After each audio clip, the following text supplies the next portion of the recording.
मन की बात के 129वें एपिसोड में प्रधानमंत्री नरेंद्र मोदी ने कहा कि वंदे मातरम के 150 अभियान में देशवासियों ने बढ़ चढ़कर हिस्सा लिया। 2025 खेल के लिहाज से यादगार रहा। पुरुष क्रिकेट टीम ने आईसीसी चैंपियंस ट्रॉफी जीती। महिला क्रिकेट टीम ने पहली बार विश्व कप में अपने नाम किया। बेटियों ने ब्लाइंड T20 वर्ल्ड कप जीता।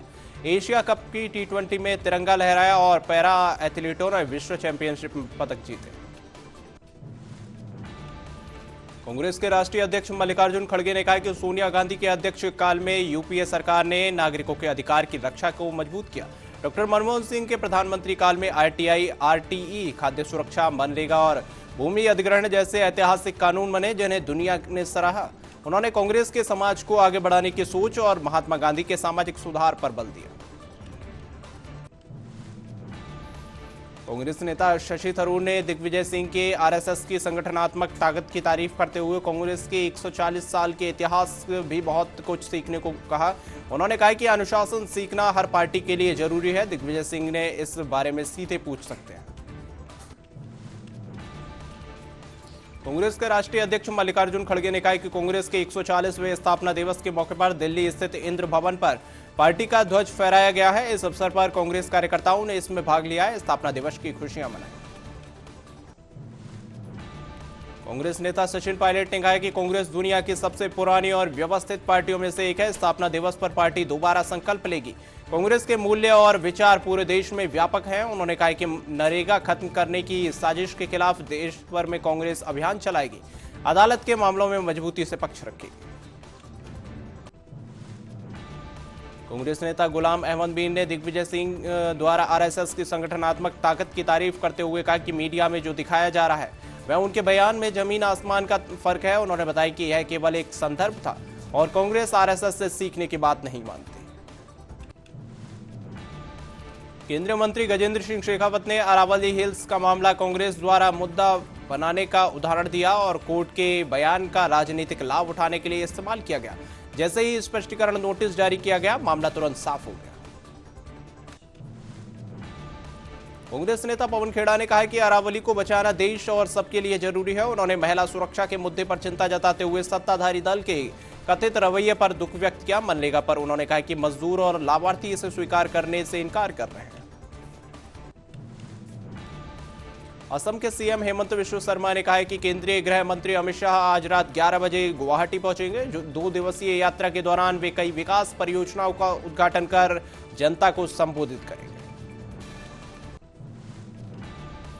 कांग्रेस नेता सचिन पायलट ने कहा है कि केंद्र और राज्यों गुजरात, राजस्थान, हरियाणा, दिल्ली की सरकारें अरावली पर्वत को नुकसान पहुंचाने में लगी हुई है। उन्होंने कोर्ट से 100 मीटर की परिभाषा पुनः समीक्षा करने का आग्रह किया। पायलट ने चेताया कि अगर परिभाषा बदल गई तो खनन माफिया काम शुरू कर देंगे। भाजपा सांसद रविशंकर प्रसाद ने कहा है कि मन की बात एक अनोखा कार्यक्रम है जो प्रधानमंत्री के माध्यम से देश को जोड़ता है। उन्होंने कहा कि इस कार्यक्रम में कलाकारों की गाथा देश को बताने की जरूरत है और इतने लंबे समय से चलने के बावजूद इसमें राजनीति का कोई जिक्र नहीं होता।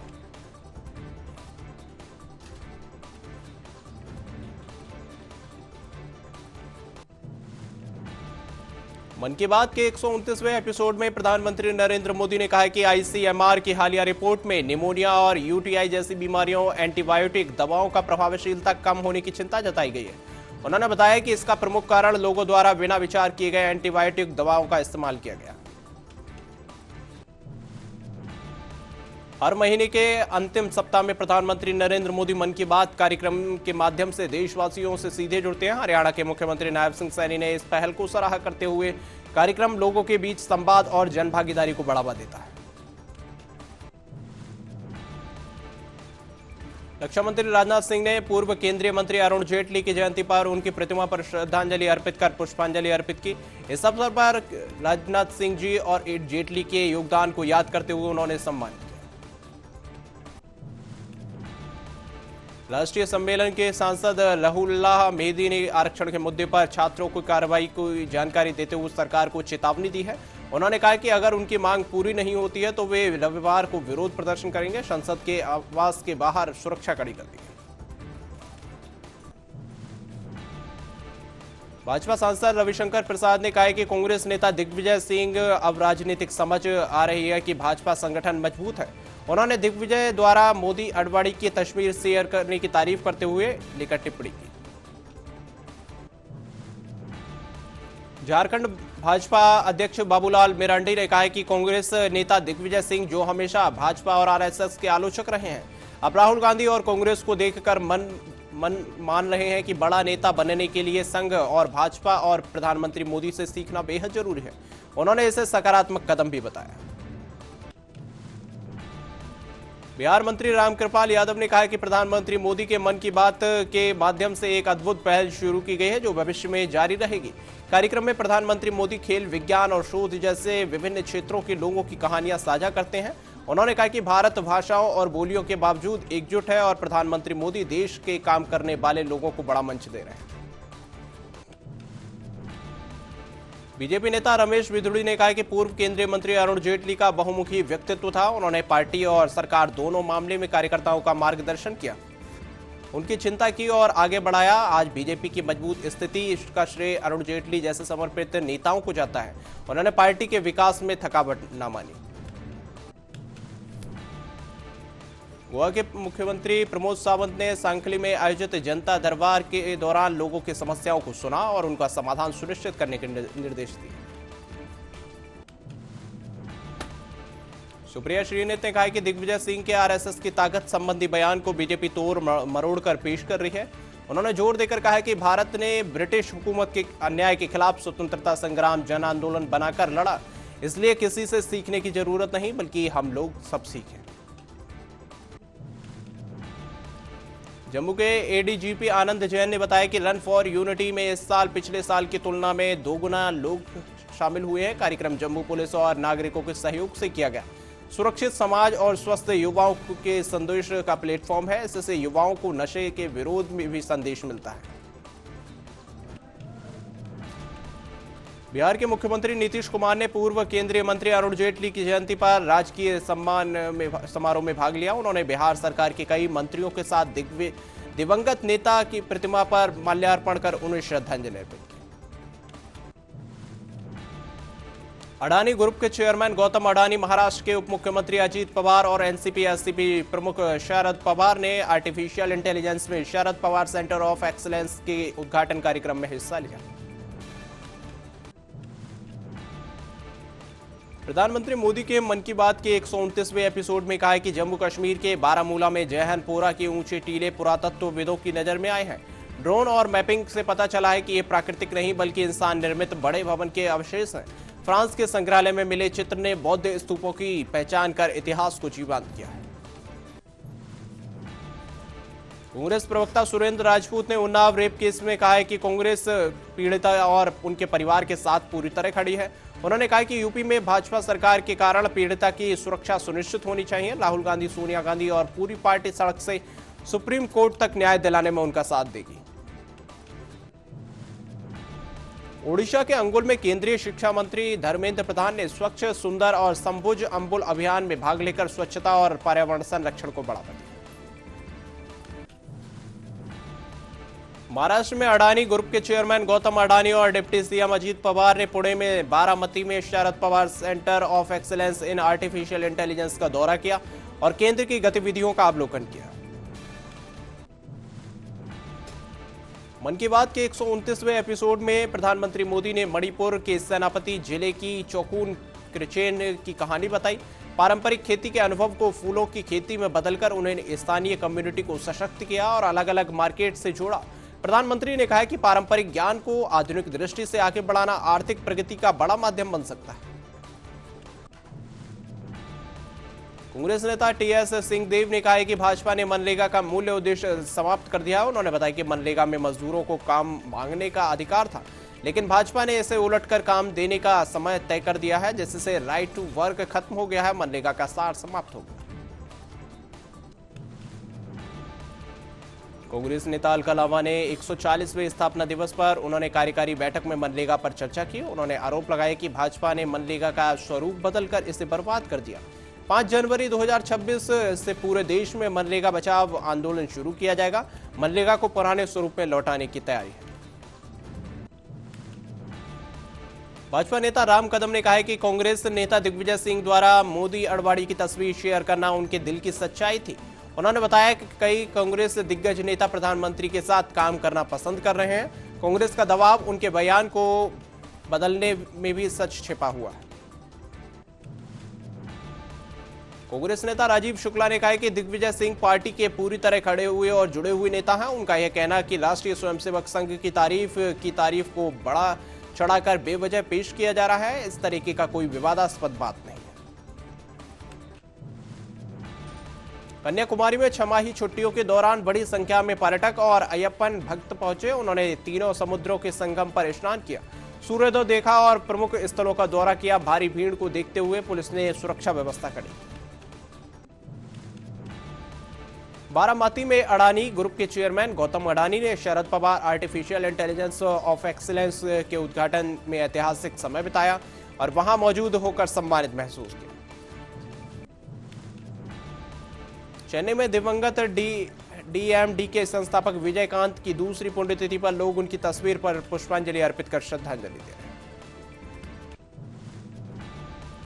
रायपुर में प्रधानमंत्री मोदी के 2025 से के 129वें मन की बात एपिसोड पर सीएम विष्णुदेव साय ने कहा कि कार्यक्रम देश भर में लोगों की नवाचार और प्रेरणादायक कहानियों को सामने लाता है। यह समाज को जागरूक करता है। हर महीने के अंतिम रविवार को सबको इंतजार रहता है।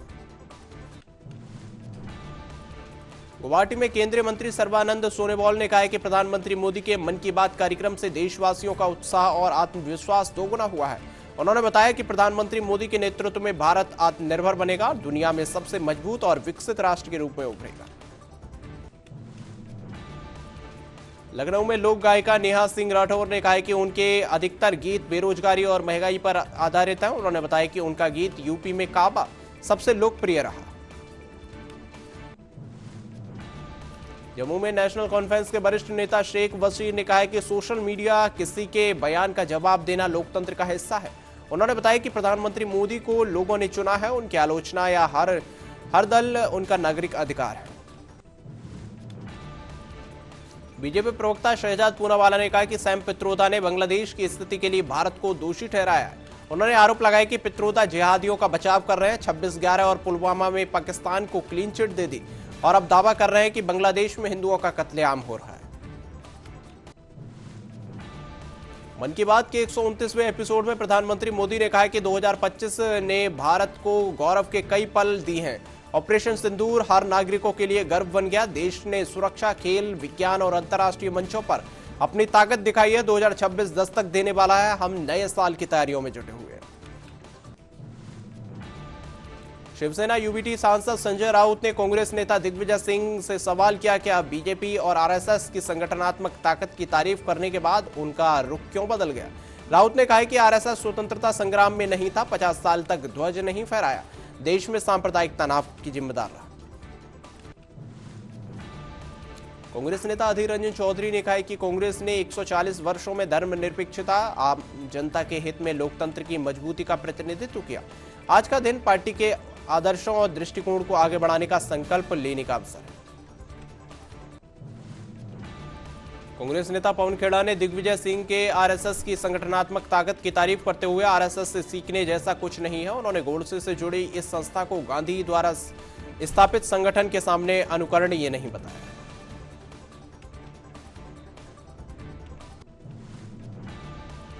जमुई जिले में समुलतला में तेलवा हाल्ट के पास सीमेंट से भरी मालगाड़ी के 19 डिब्बे पटरी से उतर गए। रेलवे टीम क्रेन और तकनीकी संसाधनों के साथ पटरियों की सफाई, पुल की मरम्मत में तेजी से जुटी हुई है। कांग्रेस नेता दिग्विजय सिंह द्वारा आरएसएस की तस्वीर पर तारीफ करने पर शिवसेना नेता शाइना एनसी ने कहा कि यह कांग्रेस पार्टी के अन्य कार्यकर्ताओं की सोच को दर्शाता है। उन्होंने बताया कि यह उनका आंतरिक मामला है, इसलिए आगे कोई टिप्पणी करने की आवश्यकता नहीं। सीतापुर के थानगांव थाना क्षेत्र के लाजपुर चौराहे में चोरों ने शराब की दुकान से सेंधमारी की। 50 शराब की बोतलें और 10,000 रुपए नकदी, कैमरे का डीवीआर और वेलिंग मशीन चोरी कर लिया है। पुलिस ने मौके पर पहुंचकर जांच शुरू कर दी। सीसीटीवी फुटेज, अन्य सुराग जुटाए जा रहे हैं। सोनभद्र के अनपारा थाना क्षेत्र के टायर पंचर की दुकान में संदिग्ध परिस्थितियों में आग लग गई। आगजनी से लाखों रुपए का सामान जलकर खाक हो गया। फायर ब्रिगेड और पुलिस ने मौके पर पहुंचकर आग को काबू पाया। चंदौली के मुगलसराय कोतवाली क्षेत्र में शादी के नाम पर 1,80,000 रुपए की ठगी हुई है। सिर्फ 5 घंटे में दुल्हन की पोल खुल गई। डीडीयू जंक्शन पर दुल्हन ने हंगामा किया। 3 दलालों पर ठगी का आरोप लगाया है। पीड़िता ने रकम वापसी के लिए गुहार लगाई। आगरा के जगनेर क्रय केंद्र पर बाजरा और खरीद की में अवैध वसूली का आरोप लगा है। किसानों ने शिकायत दर्ज करते हुए 300 रुपए प्रति क्विंटल कमीशन लेने का दावा किया है। एक किसान ने 40,000 और दूसरे ने 3,000 रुपए वसूल कर खरीदे। ऑनलाइन खरीद नहीं दिखाई गई। 138 क्विंटल में 44 क्विंटल खरीद हुई। श्रावस्ती के इकोना क्षेत्र में लापता युवती का अब तक कोई सुराग नहीं मिला है। घटना को 5 दिन बीत चुके हैं, लेकिन पुलिस के खाली हाथ लगे हैं। परिजनों की चिंता बढ़ती जा रही है। मामले में कंजरडवा गांव के प्रधान के देवर पर आरोप लगाए गए।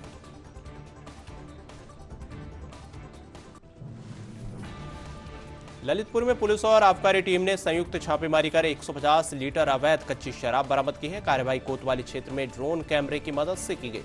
इस दौरान 3 महिला अभियुक्तों को गिरफ्तार किया गया।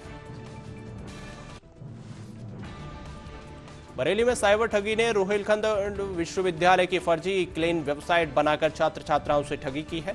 शिकायत मिलने पर पुलिस ने एक शातिर ठग को गिरफ्तार किया है। आरोपी के पास से लैपटॉप बरामद किया गया। मामला बरादरी थाना क्षेत्र का बताया गया है। आगरा के बेलनगंज स्थित स्ट्रेची पुल पर कोहरे के कारण दर्दनाक हादसा हुआ है। 2 ट्रैक्टर कैंटर के नीचे फंस गए। हादसे के बाद कैंटर चालक वाहन छोड़कर फरार हो गया। वहीं बेलनगंज में एक ट्रक दुकान में घुस गया। गनीमत रही कि लोग बाल बाल बच गए। पुलिस ने घायलों को अस्पताल में भर्ती कराया।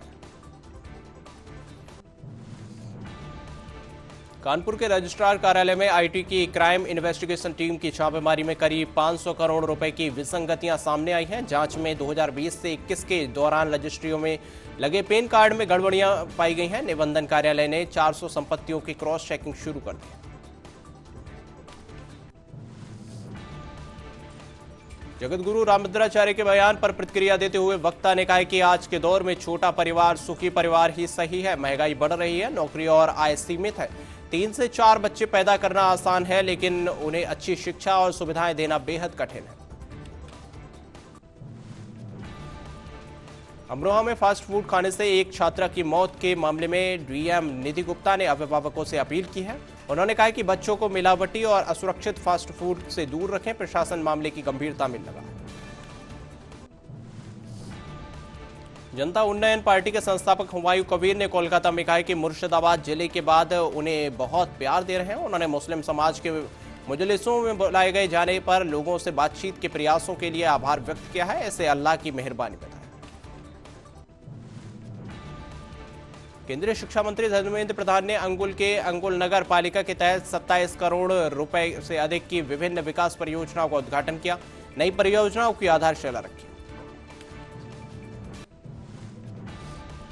ऑल इंडिया इमाम एसोसिएशन के अध्यक्ष मौलाना सजीद रिजवी ने उन्नाव रेप केस में सीबीआई द्वारा सुप्रीम कोर्ट में याचिका दायर करने को सही कदम बताया। उन्होंने कहा कि यह कार्रवाई बहुत पहले हो जानी चाहिए। उन्होंने इसे जघन्य अपराध बताते हुए कहा कि देर से सही, लेकिन न्याय की दिशा में उठाया गया कदम सकारात्मक। रायबरेली की स्थापना दिवस 12 जनवरी को मनाया जाएगा। इस अवसर पर मंत्री दिनेश प्रताप सिंह ने अधिकारियों के साथ बैठक कर आयोजन की तैयारियों का जायजा लिया। बैठक में डीएम हर्षिता माथुर और एसपी यशवीर सिंह भी मौजूद रहे। प्रयागराज में शहर के कुछ हिस्सों में घना कोहरा नजर आया। ठंड बढ़ने के कारण लोग अलाव और गर्म कपड़ों का सहारा लेते नजर आए। मौसम से बचने की कोशिश कर रहे हैं। कांग्रेस नेता वीके हरिप्रसाद ने भाजपा सांसद और पूर्व मुख्यमंत्री जगदीश शेट्टर को अड़े हाथों ले लिया। उन्होंने कहा कि भाजपा को कांग्रेस की चिंता करने के बजाय पहले अपनी पार्टी के आंतरिक कलह को सुलझाना चाहिए। अंगुल में केंद्रीय मंत्री धर्मेंद्र प्रधान ने कहा कि जिले प्रशासन और शहरवासियों ने मिलकर स्वच्छ भारत अभियान में हिस्सा लिया है। उन्होंने बताया कि शहर को स्वच्छ रखना सिर्फ प्रशासन की जिम्मेदारी नहीं, बल्कि हर नागरिक आम जनता का कर्तव्य है। अभियान को आगे बढ़ाने के लिए सभी की सहभागिता आवश्यक है। मथुरा में थाना हाईवे पुलिस और स्वाट टीम की बदमाशों से मुठभेड़ हुई। घटना में हत्या के मामले में फरार बदमाशों के पैर में गोली लगी। उसे घायल अवस्था में अस्पताल में भर्ती कराया गया। मौके से एक तमंचा, भारी कारतूस और खोखा कारतूस बरामद किए। देहरादून में नए साल के मौके पर पर्यटकों की भारी भीड़ देखने को मिली। संभावनाएं नजर आईं और पुलिस ने शांति, सुरक्षा, यातायात की तैयारियों की पूरी तैयारी कर ली है। अधिकारियों को नियमित चेकिंग के निर्देश दिए गए हैं। प्रमुख पॉइंट पर पुलिस अधीक्षक और क्षेत्राधिकारी सक्रिय रहेंगे, जबकि वरिष्ठ पुलिस अधीक्षक स्वयं निगरानी और चेकिंग कर रहे हैं। सीपीआईएम नेता हननान मोल्ला ने उन्नाव रेप केस में सीबीआई द्वारा सुप्रीम कोर्ट की याचिका दायर करने पर कहा कि यह सकारात्मक कदम है। उन्होंने आरोप लगाया कि पुलिस कई मामलों में पक्षपात करती है और एफआईआर में लापरवाही करती है। हन्नान ने सेंगर की रिहाई पर चिंता जताते हुए कहा कि अपराधी को ईमानदारी से सजा मिलनी चाहिए। कांग्रेस सांसद दिग्विजय सिंह ने अपने ट्वीट पर प्रतिक्रिया देते हुए कहा कि वह संगठन के पक्षधर हैं, लेकिन आरएसएस और प्रधानमंत्री मोदी के विरोधी हैं। उन्होंने स्पष्ट किया कि उन्होंने केवल संगठन की तारीफ की है और आरएसएस तथा प्रधानमंत्री मोदी उनकी नीतियों का कड़ा विरोध कर रहे हैं। कांग्रेस सांसद शैलजा कुमारी ने दिग्विजय सिंह द्वारा बीजेपी और आरएसएस की तारीफ पर सवाल करते हुए कहा कि किसी ने किसी की तारीफ नहीं की। उन्होंने कहा कि ऐसी बातें सोशल मीडिया पर न फैलाएं। पार्टी की गरिमा के लिए सीडब्ल्यूसी मीटिंग में हुई चर्चाओं की जानकारी दी जाएगी। सहारनपुर के ट्रांसपोर्ट स्थित होजरी गोदाम में आग लगी। थाना जनकपुरी पुलिस मौके पर पहुंची और दमकल गाड़ियों ने आग बुझाने में जुटी हुई है। लाखों रुपए का सामान जलकर खाक हो गया है। आग लगने के कारणों की जांच पुलिस कर रही है। कांग्रेस प्रदेश अध्यक्ष अजय राय ने कहा है कि एसआईआर की प्रक्रिया पूरी तरह उत्तर प्रदेश की जनता का अपमान है। उन्होंने आरोप लगाया कि चुनाव आयोग और भाजपा मिलकर जनता के हक और अधिकारों को छीन रहे हैं। वोट से वंचित किया जा रहा है, उनके भविष्य को प्रभावित किया गया। उज्जैन में महाकालेश्वर मंदिर में भस्म आरती के लिए बड़ी संख्या में श्रद्धालु एकत्रित हुए हैं। भक्तों ने धार्मिक रस्मों में हिस्सा लिया और मंदिर परिसर में भक्तिमय वातावरण आ जा रहा है। मंत्री संजय निषाद ने कहा कि लोगों के अपने विचार होते हैं। उन्होंने ब्राह्मण समुदाय को बैठक के लिए अधिकार दिए हैं। उन्होंने जाति प्रमाण पत्र और आरक्षण के मुद्दे पर चर्चा करते हुए कहा कि अन्य पिछड़ा वर्ग और अनुसूचित जातियों में अवसरों का असमान वितरण होता है। उन्होंने जातियों को अपने सुख दुख को बांटने के लिए एकत्र होने की आवश्यकता बताई। बीजेपी सांसद सुधांशु त्रिवेदी ने कांग्रेस से पूछा कि वे 110 देशों का दावा कर रहे हैं जो लोकतांत्रिक गठबंधन बनाते हैं। उन्होंने कहा कि करीब 57 मुस्लिम देशों में मजबूत लोकतंत्र नहीं है। 30 से 40 देश राजशाही हैं और कई देशों में तानाशाही शासन है। मणिकम टैगोर ने मोदी सरकार द्वारा लाए गए वीवीजी रामजी कानून को काला कानून करार देते हुए उन्होंने आरोप लगाया कि सरकार ने महात्मा गांधी के नाम वाली मनरेगा योजना को लगभग खत्म कर एक नया बिल पेश किया। कांग्रेस प्रदेश अध्यक्ष अजय राय ने उन्नाव रेप केस के दोषी कुलदीप सिंह सेंगर को जमानत मिलने की नाराजगी जताई। उन्होंने इसे महिला और बच्ची का अपमान बताते हुए कहा कि सरकार और एजेंसियां दोषियों के पक्ष में काम कर रही हैं। देश भर में विरोध और प्रदर्शन के बाद भी सीबीआई ने उनकी याचिका सुप्रीम कोर्ट में दाखिल की।